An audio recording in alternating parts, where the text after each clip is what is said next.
नमो भगवते वासुदेवाय। जय श्री हरि, जय श्री भगवान विष्णु जी, जय श्री भगवान कृष्ण जी।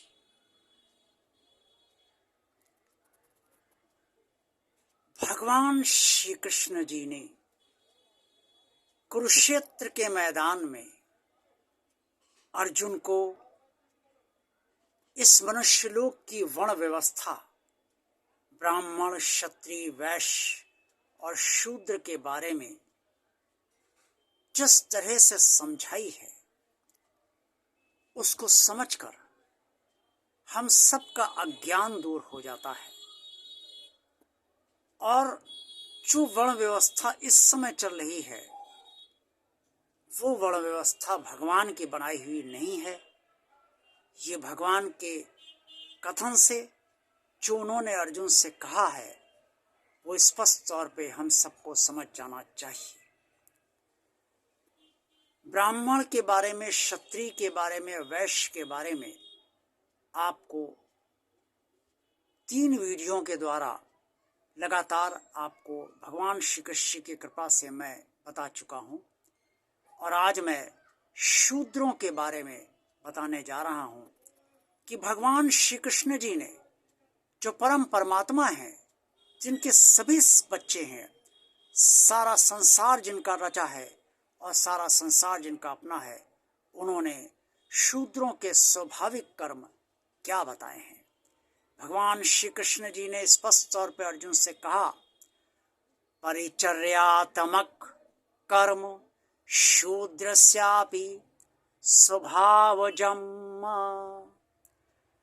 अध्याय 18 में श्लोक 44 में ये स्पष्ट तौर पर वर्णित है श्लोक, जो मैंने आपके समक्ष पढ़ा है।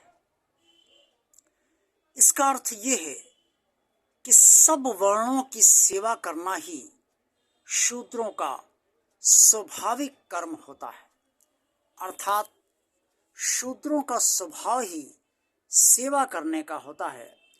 और सब वर्ण, ब्राह्मण, क्षत्रिय, वैश्य और स्वयं जो शूद्र हैं, उनकी भी सेवा करना शूद्रों का स्वभाव ही होता है।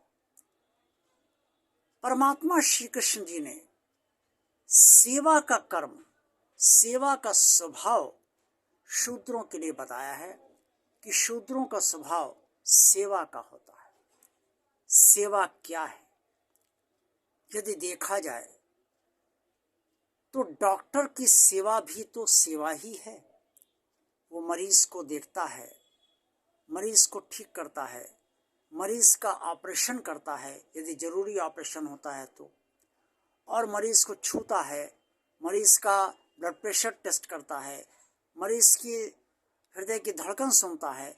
सब कुछ डॉक्टर जो करता है वो सेवा का ही कार्य है। अस्पताल में जो नर्स हैं या नर्सिंग होम में जो नर्स हैं, वार्ड बॉय हैं नर्सिंग होम में या अस्पतालों में, वो सब सेवा ही तो कर रहे हैं। पुलिस और आर्मी यानी कि सेना सेवा ही तो कर रही है। बैंक, इंश्योरेंस वगैरह सब सेवा ही तो कर रहे हैं। और हम सब अपने परिवार की सेवा ही तो कर रहे हैं। हमारे माता पिता बच्चों की सेवा ही तो कर रहे हैं। और हम सब अपने माता पिता की, जब वो माता पिता अशक्त हो जाते हैं या अशक्त नहीं भी हैं तो भी उनकी सेवा ही तो कर रहे हैं। हम सब अपने बच्चों के प्रति जो समस्त कर्तव्य दायित्व संपूर्ण करते हैं, वो सब सेवा ही तो है। हम मित्र का निस्वार्थ भाव से जो भी काम करते हैं, वो सेवा ही तो है। तो जहाँ जहाँ सेवा है, वहाँ वहाँ शूद्र का कर्म है, यानी कि शूद्र का स्वभाव है। और सेवा सुबह से शाम तक हम सब क्या करते हैं। कभी हम सब अपने परिवार की करते हैं, कभी स्वयं की सेवा करते हैं, और कभी हम पड़ोसियों की सेवा करते हैं, कभी समाज की सेवा करते हैं, कभी राष्ट्र की सेवा करते हैं, और कभी मानव जात के कल्याण की सेवा करते हैं। तो जहाँ जहाँ सेवा होगी, जहाँ जहाँ हमारा सेवा का कर्म होगा, जहाँ जहाँ हमारा सेवा का स्वभाव होगा, जहाँ वहीं हम सेवा करेंगे, और जहाँ जहाँ हमारी सेवा की इच्छा होगी हम सेवा करेंगे। समझ लीजिए उस समय हम शूद्र का ही कर्म कर रहे हैं। शूद्र का मतलब वो नहीं है जो लंबे समय से यहाँ पर लिया जाता रहा है। शूद्र का मतलब परमात्मा ने सेवा से ही बताया है। ब्राह्मणों की सेवा करना, चाहे वो कोई भी करे, चाहे वो क्षत्रिय करे, चाहे वो वैश्य करे, या चाहे वो शूद्र करे, जो भी करे, सेवा ही है। और जहाँ सेवा है वहाँ शूद्र ही का कर्म है। ब्राह्मण भी जब किसी की सेवा करते हैं, चाहे वो अपने परिवार की करे, चाहे समाज की करे, चाहे देश की करे, या चाहे पड़ोसियों करे, चाहे किसी भी तरीके की सेवा करे, स्वयं की सेवा करे, तो वो सब भी शूद्र का ही कर्म ही होता है। तो शूद्र का मतलब अनर्गल तरीके से नहीं लिया जाना चाहिए। भगवान श्री कृष्ण जी ने शूद्रों को बहुत ही उच्च स्थान दिया है, और शूद्रों का मतलब सेवा को बहुत उच्च स्थान दिया है। उच्च स्थान उन्होंने किसी वर्ण को नहीं दिया, बल्कि सेवा को उन्होंने उच्च स्थान दिया है। और जहाँ सेवा है वो शूद्र का ही कर्म है। भक्त भगवान की सेवा करता है, सेवा जहाँ भी होगी वो शूद्र का कर्म ही मानी जाएगी। इसे किसी अन्य अर्थ में आप सब ना लीजिएगा कि भगवान की सेवा भी शूद्र की सेवा है, शूद्र का कर्म है, क्योंकि शूद्र कोई नीच शब्द नहीं है, शूद्र कोई अपवित्र शब्द नहीं है।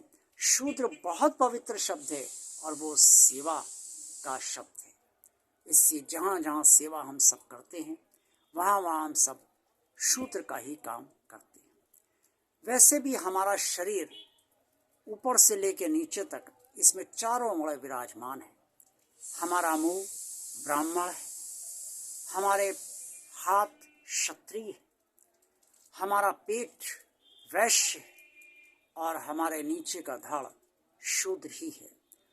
पैर पूरे शरीर को चलाते हैं, पैरों से पूरा शरीर चलता है जब हम बाहर निकलते हैं, या हाथ पैरों के बल पर ही चल पाते हैं। ये सेवा हमारे पैर ही करते हैं, ये शूद्रों के जरिए ही होती है। नीचे के अंग की जो भी स्थितियाँ होती हैं उनकी साफ सफाई करना भी शूद्रों का ही कार्य के अंतर्गत आ जाता है, जो हम सब नियमित तौर पे करते रहते हैं। हाथों से जो भी हम कर्म करते हैं वो क्षत्रिय का ही कर्म होता है। और पेट के लिए सभी नौकरी करते हैं या व्यापार करते हैं या जो भी कर्म करते हैं धन कमाने के लिए, वो पेट के लिए ही करते हैं, वो सब वैश्य का ही कर्म होता है। और ऊपर से मुंह से हम, यानी कि अपने मुंह से भगवान की पूजा करते हैं, भगवान की आराधना करते हैं, भगवान का चिंतन करते हैं, अच्छे विचार यहीं से निकलते हैं, अच्छी वाणी यहीं से निकलती है, जो शुभता हमारे मन मस्तिष्क में निवास करती है वो यहीं पर सब निवास करती है। सारा ध्यान मस्तिष्क से ही होता है, मस्तिष्क इसी मुंह में है। तो ये सब जितने भी कर्म है, पठन पाठन, जितनी भी हमारी प्रमुख इंद्रियां हैं, आँख कान नाक, ये सब और जीवा, ये सब मुंह के अंतर्गत ही हैं। तो ये सब ब्राह्मण के रूप में ही हैं, यानी कि ब्राह्मण का वर्ण भी है। तो एक व्यक्ति के अंदर भी चारों वर्ण विराजमान है, हम सब के अंदर चारों वर्ण विराजमान है। मैं समझता हूँ कि भगवान श्री कृष्ण के असीम अनुकंपा से जो कुछ भी मैं आप सबके समक्ष कह पाया हूँ उन सबको आप बहुत अच्छी तरह से समझ गए होंगे, और अगर समझ गए हैं तो उसका पालन आप अपने जीवन में अच्छी तरह से अवश्य करने का निरंतर प्रयास करते रहिए। ओम नमो भगवते वासुदेवाय। जय श्री हरि, जय श्री भगवान विष्णु जी, जय श्री भगवान कृष्ण जी। भगवान और आप चैनल आप सबका चैनल है, इस चैनल को आप सब निरंतर देखते रहिए। अभी जिन श्रद्धालुओं ने अभी तक इस चैनल को सब्सक्राइब नहीं किया है वो भगवान का कार्य मानकर इस चैनल को सब्सक्राइब अवश्य कर दें। सब्सक्राइब करते समय जो बेल आइकन होती है उसको ज़रूर प्रेस कर दें, टच कर दें, ताकि भगवान और आप चैनल के जितने भी वीडियो शॉर्ट हैं वो तुरंत आप तक पहुंच जाए और आप सब उसका आनंद ले सकें और उससे अपना ज्ञानवर्धन कर सके, भगवान से जुड़ाव भी और बढ़ा सके। चैनल को ज़्यादा से ज़्यादा शेयर कीजिए ताकि आप सबकी तरह अन्य लोग भी ज़्यादा से ज़्यादा इस चैनल से लाभान्वित हो सकें। और कमेंट्स बॉक्स में आपसे जो कुछ भी कहना चाहें वो अवश्य कहिए। आज का वीडियो पसंद आया है तो लाइक अवश्य कीजिए। देखते रहिए भगवान आप चैनल। आप सबका कल्याण हो। जय भगवान श्री कृष्ण जी।